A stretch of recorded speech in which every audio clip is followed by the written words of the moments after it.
Hey guys, welcome back to my channel. My name is Bree if you are new here, and welcome back to my metalcore-ish music news update where I talk about new music and news in the metalcore and metalcore adjacent scene from the past like 2 weeks.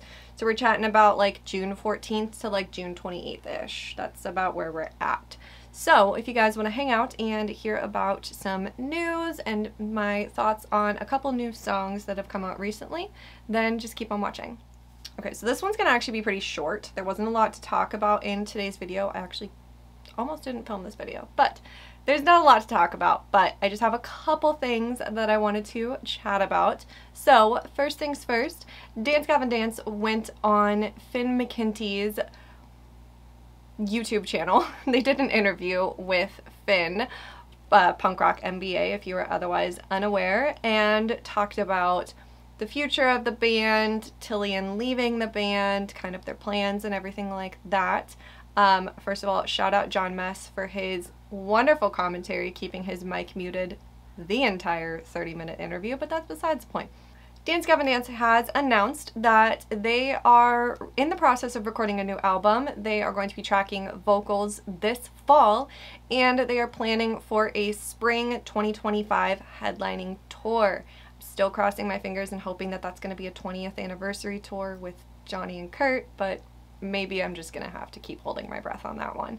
In this interview, Dance Gavin Dance also touched on Tillian's exit, and I'm going to be so honest, it did feel like a PR excuse, but their biggest reason that they gave for deciding to part ways with Tillian was just that they felt as though they were catering a lot of their music towards Tillian's style rather than doing what the entire band wanted to do. They were mostly just writing music for basically a Tillian solo record as opposed to a Dance Gavin Dance record, and so they're all really excited to start innovating and creating new music and going heavier and playing with different sounds and different styles. So I think that it should be a really fun release. Next up, Bring Me the Horizon has hit 15 million monthly listeners on Spotify, which is a massive number, especially if you're thinking about deathcore, metalcore, you know, post-hardcore, like where Bring Me the Horizon came from. 15 mil is a massive achievement, so congratulations to the boys, especially when you consider that the vast majority of that number actually came from 2020 and later. They, I think, had around, between 4 to 6 million heading into 2020, so they have more than doubled their growth in the past 4 years, which is insane. And last but not least, for the news section, is just another little congratulations, I guess, much like my Bring Me the Horizon one, but Under Oath just celebrated the 20th anniversary of their album, They're Only Chasing Safety. And fuck, I'm old.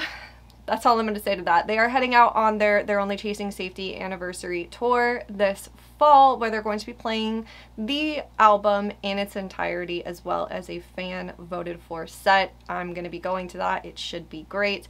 But 20 years of They're Only Chasing Safety. I'm so old.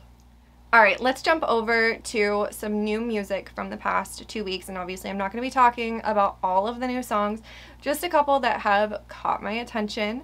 And the first one is Destroy Rebuild Until God Shows, aka Drugs, Craig Owen's band, released their second new single, Losers Stay Losers, and respectfully, it slaps.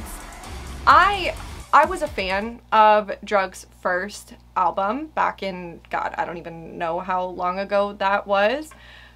Well, at least 10 years now, right? I have to look it up now. 2011, so 13 years ago. Jesus Christ, I'm old. It's never gonna end, is it?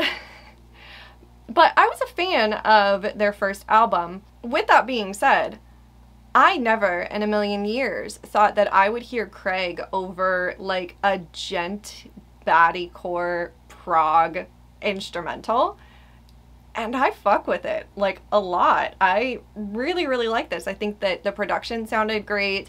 The instruments sounded great, the writing sounded great, Craig sounded great. It was just a really fun song.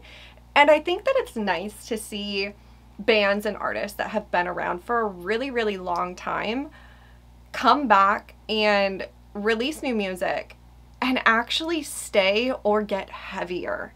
I feel like we've gotten so accustomed to the Asking Alexandrias and the Wage Wars and honestly the Ghost Insides, where they kind of start heading in that direction of like octane core, dad rock, butt rock, where it was a very pleasant surprise to hear Drugs go heavier.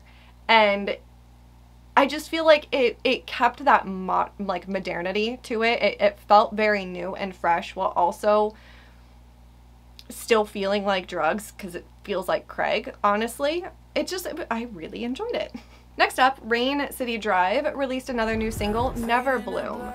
It was not an offensive song, and that's literally the best way that I could describe it. It wasn't a bad song. Like, I wouldn't get mad if it was playing on the radio or playing, you know, over my car speakers. Like, I wouldn't get mad about it. But like, this may be a controversial take, but put Rain City Drive in front of me and put Johnny Craig's new band Old Flame in front of me, and I personally prefer Old Flame over Rain City Drive.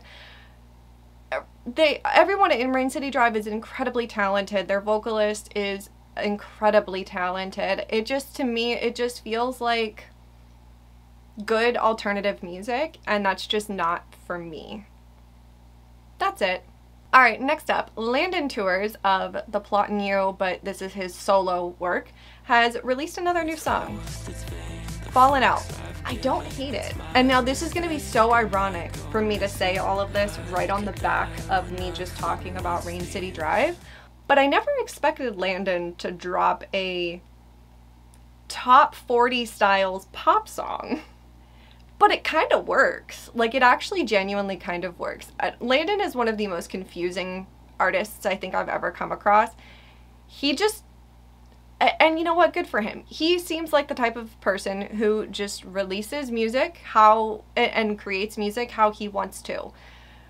It always confused me. Like, you had The Plot in You, and they were The Plot in You, right? And then Landon started releasing his solo work, which was less screaming, more cleans, a lot more just like softer, I guess. And then The Plot in You kind of went the way that Landon's solo work was going, and then suddenly Landon was releasing the old Plot in You style music, and now we have The Plot in You sounding fucking amazing and sounding like the old Plot in You. And I guess Landon has decided to just start creating pop. And again, I don't hate it. I actually quite enjoyed it. It just caught me off guard. And I'm so interested to hear what the elitists would have to say about it, to be honest, because I just feel like Landon is someone who is very, very much like adored. Like, he is the poster child in like metalcore, deathcore, and to see him drop a like very pop centered song is interesting. And last but not least, for the laughs, Broken Side and Franz of Attila released the song Crunk God. And it's exactly as bad as you would expect it to be. And I just want to have a word with who told Broken Side they could come back. And that's where I'm going to leave that. That's all I have to say about that. And like I said, this video is much shorter than normal. I feel like now that I'm doing it every 2 weeks, they probably are going to be little short videos, but that's fine. Comment down below with any news that you have heard, any new songs that you want to talk about. Let's make a conversation down below. Please subscribe if you have not already. It would mean the world to me. Like this video, ring the bell, do all the things. I hope that you guys have an awesome, awesome day, and I'll see you guys in my next one. Bye!